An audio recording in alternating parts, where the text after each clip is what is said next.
Hello champions, आज हम लोग डिस्कस करेंगे the mechanism of breathing.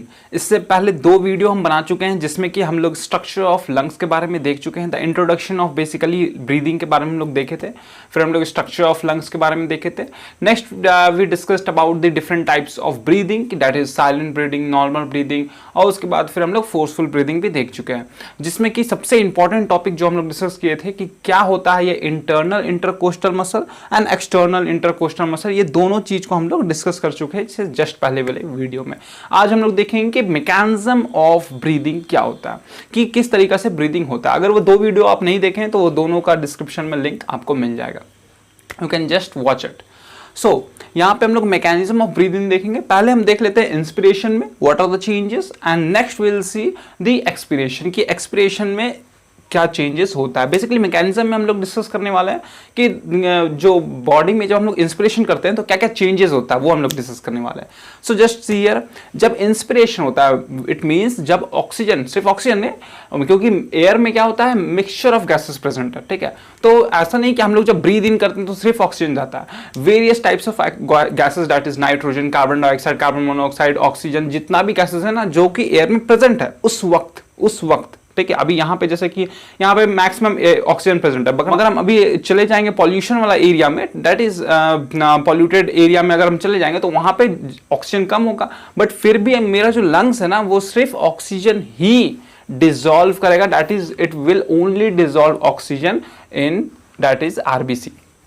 RBC में वो सिर्फ ऑक्सीजन ही डिसॉल्व करेगा। ऐसा नहीं कि कार्बन डाइऑक्साइड डिसॉल्व करने लगेगा, नाइट्रोजन डिसॉल्व करने लगेगा, तो ऐसा कुछ नहीं होगा, just it will dissolve oxygen. अब ये क्यों करता है वो भी हम लोग नेक्स्ट वीडियो में डिस्कस करेंगे। अभी जस्ट हम लोग देखेंगे कि मैकेनिज्म ऑफ ब्रीदिंग, कि क्या क्या चेंजेस होता है ड्यूरिंग ब्रीदिंग, ठीक है। ब्रीदिंग के समय इंस्पिरेशन में क्या क्या चेंजेस होता है। तो देखिए सबसे पहले लिखे इंट्रा पल्मोनरी प्रेशर जो होता है वो लेस होता है, किसके कंपैरिजन में, तो एटमॉस्फेयर के कंपैरिजन, मतलब कि एटमॉस्फेयर के कंपैरिजन में जो इंट्रा पल्मोनरी प्रेशर जो होता है ना वो कम होता है, मतलब बाहर का प्रेशर ज्यादा है और अंदर का प्रेशर कम है, ठीक है। इंट्रा पल्मोनरी प्रेशर याद रखिएगा, इंट्रा पल्मोनरी प्रेशर। तो इंट्रा पल्मोनरी प्रेशर जो होता है, इंट्रा पल्मोनरी प्रेशर जो होता है वो कम होता है in comparison to the atmosphere. So बाहर का एटमॉस्फेयर ज्यादा है, दैट इज बाहर का जो एटमॉस्फेरिक प्रेशर वो ज्यादा है और अंदर का इंट्रापल्मोनरी प्रेशर कम है। तो उसी वक्त क्या होता है इंस्पिरेशन होता है, क्योंकि the flow of air basically it will take place from the higher concentration to lower concentration.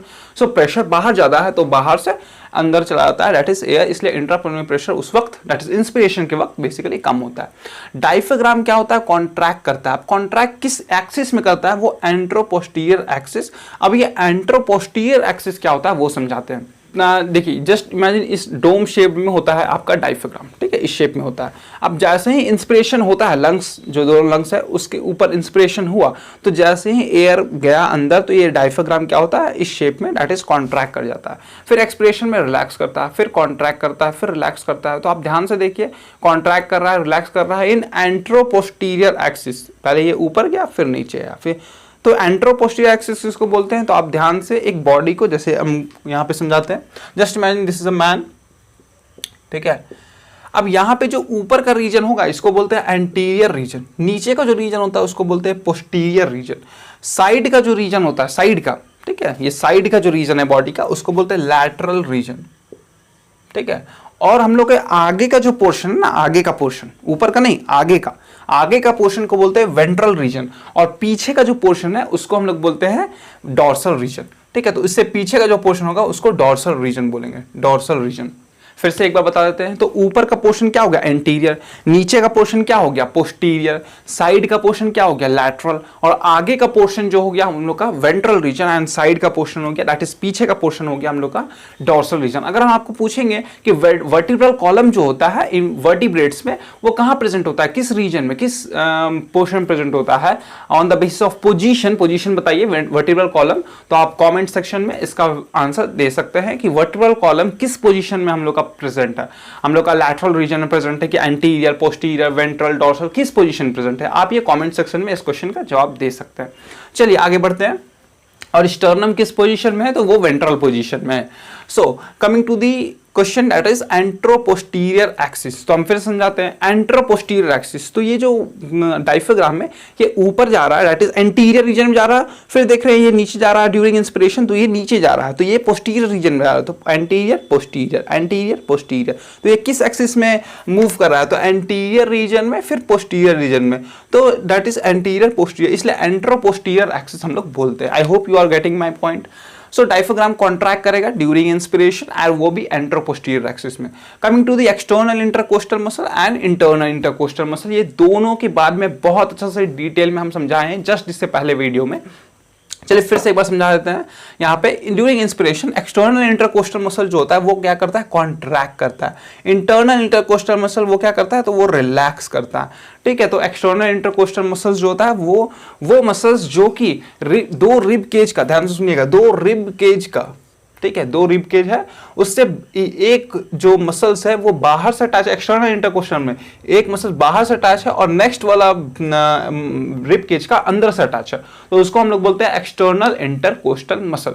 और इंटरनल इंटरकोस्टल मसल जो फर्स्ट रिब केज है उसका अंदर से अटैच है और बाहर का नेक्स्ट वाला रिब केज का बाहर से अटैच है, तो उसको हम लोग बोलते हैं internal intercostal muscle. I hope you are getting my point. अगर नहीं आ रहा है जस्ट इससे पहले वाला वीडियो देख सकते हैं, जस्ट यहाँ हम डिस्कस कर चुके हैं, दैट इज कॉन्ट्रैक्ट करता है और ये रिलैक्स करता है।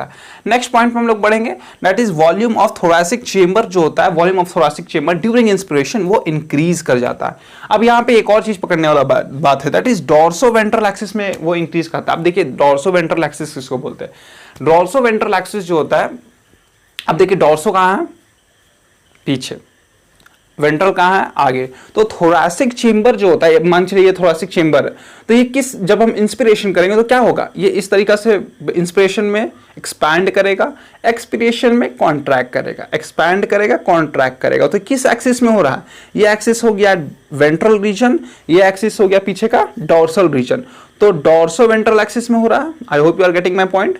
ये डॉर्सो वेंट्रल एक्सिस में हो रहा है।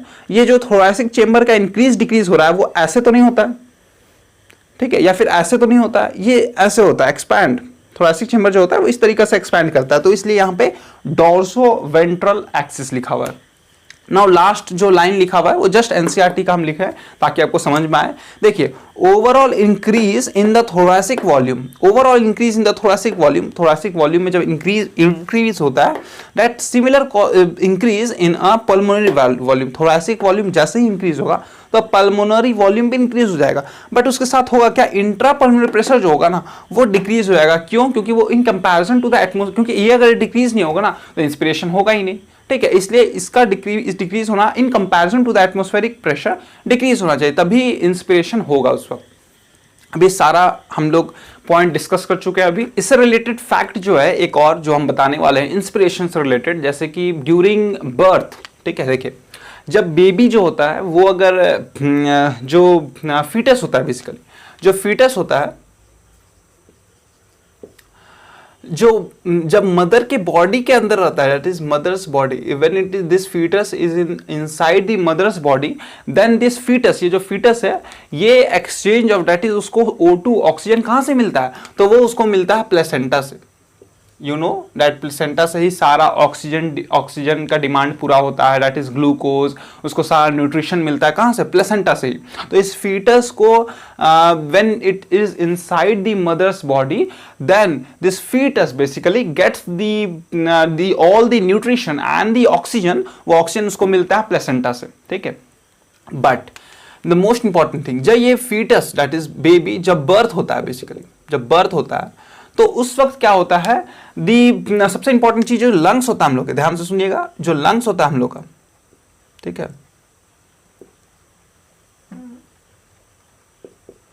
ठीक है, ये लंग्स होता है। लंग्स में क्या होता है? हम एक स्पेशल सेल होता है जिसका नाम है सरफैक्टेंट सेल, सरफैक्टेंट। ये सरफैक्टेंट सेल एक लेयर का सिक्रीशन करता है इनसाइड द लंग्स ओनली, जिसका नाम है सरफैक्टेंट लेयर, ठीक है। अब जैसे ही फीटस का बर्थ हुआ, that is when baby takes birth, then it start crying, ठीक है। अब ये क्राई, बच्चा लोग रोता क्या? जैसे ही जन्म लिया तुरंत रोना स्टार्ट कर देता है, इसलिए क्योंकि उस वक्त जैसे ही जन्म लिया उस वक्त क्या होता है? एटमॉस्फेरिक प्रेशर इतना ज्यादा है, एटमॉस्फेयर का जो प्रेशर होता है एयर का, वो डायरेक्टली एंटर करता है उसके नोज के थ्रू डायरेक्टली लंग्स में, और लंग्स ऑफ कोर्स लंग्स जो होता है, क्योंकि उस वक्त जो लंग्स में सर्फैक्टेंट लेयर है जो प्रेजेंट है, that is secreted by surfactant cell which is present inside the lungs. तो वो क्या होता है उस वक्त इंस्पिरेशन के वक्त क्या होता है, डायरेक्टली एयर डायरेक्ट वहां अंदर चला जाता है, और फिर जब जैसे ये बच्चा रोया, क्योंकि रोने वक्त हम लोग को क्या चाहिए, हम लोग को एयर बाहर निकलना चाहिए, लंग्स से बाहर निकलना चाहिए एयर, तभी हम लोग रो सकते हैं या फिर बोल सकते हैं। कोई भी चीज आप बोल रहे हैं या फिर रो रहे हैं, हंस रहे हैं, किसी वक्त जब अगर मुंह से कुछ आप बोल रहे हैं, हंस रहे हैं, तो उस वक्त क्या होता है, एयर बाहर निकलता है लंग्स से। तो बच्चा अगर रो रहा है इसका मतलब उस वक्त एक्सपीरेशन हुआ। तो होता क्या है, जैसे ही बर्थ के समय जैसे ही एटमॉस्फेयर का जो एयर होता है वो डायरेक्टली अंदर गया, ठीक है, और वहां पे क्या होता है, उस लंग्स को बेसिकली एक्सपैंड कर देता है, और वहां पे उस प्रोसेस को बोलते हैं इंस्पिरेशन। और जैसे ही बच्चा, क्योंकि अब लंग्स एक्सपैंड किया है, अब लंग्स एक्सपैंड किया है तो उस वक्त एक्सपिरेशन होना चाहिए, इंस्पिरेशन होता है, एक्सपिरेशन होना चाहिए। एक्सपिरेशन के वक्त क्या होता है, उस वक्त बच्चा रोना स्टार्ट कर देता है। It means that baby is perfect, that is वो बेबी परफेक्ट है, ठीक है, नॉर्मल है basically. But due to some reason किसी बेबी में ये दैट इज सर्फैक्टेंट लेयर जो प्रेजेंट होता है ना, वो होता ही नहीं, ये सेल जो होता है वही डेफिशिएंसी ऑफ दैट सेल होता है, इसलिए उसको रेस्पिरेटरी डिस्ट्रेस सिंड्रोम हो जाता है, ठीक है। जिस वक्त होता है क्या है, वो बेबी में सर्फैक्टेंट सेल प्रेजेंट नहीं होता या फिर बहुत ही कम प्रेजेंट होता है, इसलिए एटमॉस्फेयर का एयर तो जाता है, ठीक है, एयर तो जाता है, बट क्या होता है वो एक्सपैंड कर ही नहीं पाता, क्योंकि ये जो इसका बेसिकली सर्फैक्टेंट सेल जो हम तब से बोल रहे हैं, इसका काम क्या है, इसका काम ये है कि ये लंग्स को ना एक्सपैंड करने में मदद करता है, ठीक है। और एक बार ये एक्सपेंशन कर दिया ना तो फिर ये कोलैप्स नहीं कर सकता, ये बहुत इंपॉर्टेंट चीज है। ये जो सर्फैक्टेंट सेल है ना, ये इसका काम ये है कि ये लंग्स को उस वक्त एक्सपैंड करवाता है जिस वक्त जब से सबसे पहला एयर एंटर करना स्टार्ट कर देता है, उस वक्त ये एक्सपैंड करने में मदद करता है। बट इसका सेकंड रोल ये है कि वो कोलैप्स नहीं करवाता है, मतलब कि लंग्स को कोलैप्स नहीं करवाता है, ठीक है। अगर हम लोग जैसे कि एक्सपिरेशन किया, पूरा सांस बाहर निकाल दिए, तो क्या हम लोग का लंग्स कोलैप्स कर जाएगा? नहीं, हो ही नहीं सकता। क्यों? क्योंकि लंग्स में क्या होता है, कुछ ना कुछ अमाउंट ऑफ एयर बचा रह जाता है, जिसका नाम होता है रेसिडुअल वॉल्यूम, ठीक है। Residual volume of air is left. अब ये रेसिडुअल वॉल्यूम हम नेक्स्ट वीडियो में जस्ट डिटेल में एक्सप्लेन करेंगे, अभी जस्ट समझ लीजिए। रेसिडुअल वॉल्यूम, कुछ अमाउंट ऑफ एयर जो होता है वो रह जाता है दिस लंग्स में।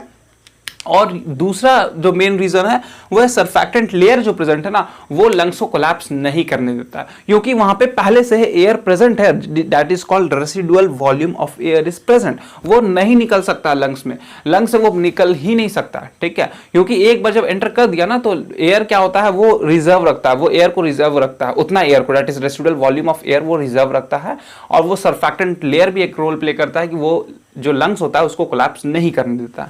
तो चलिए अब हम लोग डिस्कस करेंगे एक्सपिरेशन के बारे में कि एक्सपिरेशन में क्या क्या चेंजेस होता है। देखिए इंस्पिरेशन आपको समझाए, इसका क्या होगा, ऑपोजिट होगा एक्सपिरेशन में। तो इंट्रा पल्मोनरी प्रेशर वहां पे क्या होगा, in comparison to the atmosphere ज्यादा हो जाएगा। डायफ्राम क्या होगा, रिलैक्स करेगा।